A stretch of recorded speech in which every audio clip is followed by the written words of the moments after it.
এই কথা যখন জানায়া দিবে তখন সমস্ত ইমানদার আল্লাহ রাব্বুল আলামিনের নাম নিয়ে ডাকতে শুরু করবে। জোরে বলো সুবহানাল্লাহ। কার নাম নিয়ে ডাকবেন? আরো জোরে এখন কার নাম নিয়ে ডাকবেন? আল্লাহ নাম নিয়ে ডাকবে। কেন ডাকবে? তাদের ভিতরে আল্লাহর নাম দুনিয়াতে ছিল। জোরে বলেন ঠিক কি না?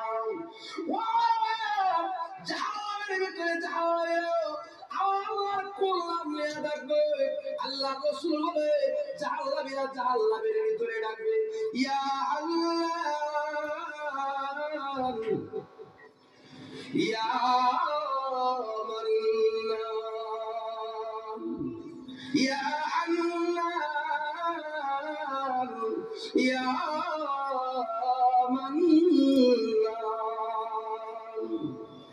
কবিরা গুনাহ করেছে, তওবা করে নাই, যে কারণে জাহান্নামে চলে গেছে, কিন্তু জাহান্নামের ভিতরে গিয়েও আমার আল্লাহর নাম ভুলে না।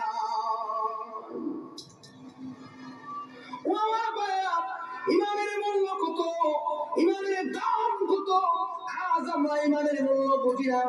বাংলাদেশের অনেক মুসলমানের বাচ্চা আছে টাকা পয়সার লোভের কারণে কাদিয়ানি হয়ে যায়।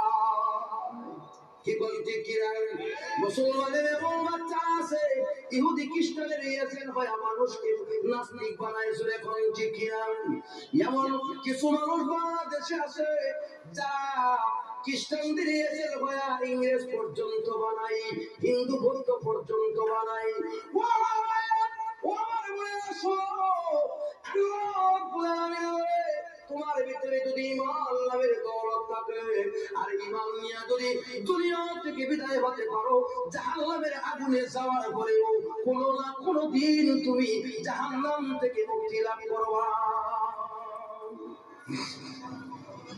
জাহান্নামের ভিতরে গুনাহগার যারা ছিল তারা কোন নামে ডাকবে মনে আসেনি?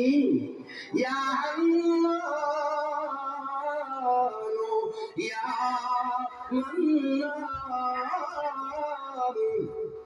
এই নাম নিয়ে যখন লাগতে থাকবে, হান্নানের অর্থ হইল অধিক ক্রন্দন কবুলকারী আল্লাহ।